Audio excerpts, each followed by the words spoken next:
ใจของพ่อแม่ฝากไปถึงลูกและเต้าคันฟังแล้วให้หำหวนยังสิฝ้าวเดือดร้อนฟังไว้ก่อนขาดตีเนี่ยเป็นคำควรพ่อแม่แพงผู้เพียงเดียงเพียงคำว่าบุตรธิดานั้นบ่มีสิ่งสำคัญยังสิมาเทียบเท่าเปรียบดังเหมือนพ่อแม่หักลูกเต้าเพียรเฝ้าบ่ปล่อยวางอันความมากบ่เคยจางจืดทางเหือนนางทอไป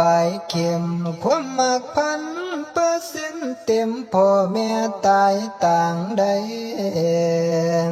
เหลือว่ายามลูกเจ็บยามลูกไข้หนาวในหัวใจสั่นเจียดใจแม่สาบันเจียดใจพ่อสาบันได้เฮหอนเจ้าวันคุณอันเนื่องยานลูกนี้บ่พ้นยามเจ็บป่วยเป็นหนักสมเทียบในความมากพ่อแม่ตายต่างใดยามวันสิ้นย่อมือไหวภาวนาทุกเศร้าคำสาธุเด้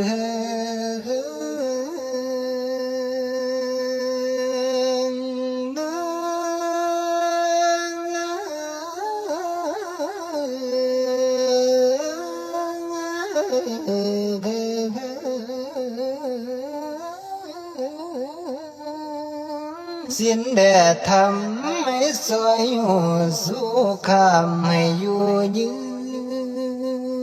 นอันที่สองย้ำเมื่อลูกได้ใหญ่ขึ้นได้สมมาตรปรารถนาได้คำเยียนวิสาเสือเสียงกาสูงพ้นลูกคำเมื่อยความมักจนใจเศร้าคือเสียเบาเบยเบ่งเปรียบดังแสงสว่างจาง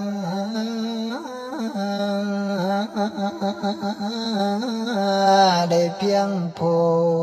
ลเจ้าพานผู้นั้นล่ะนาลูกคำมือ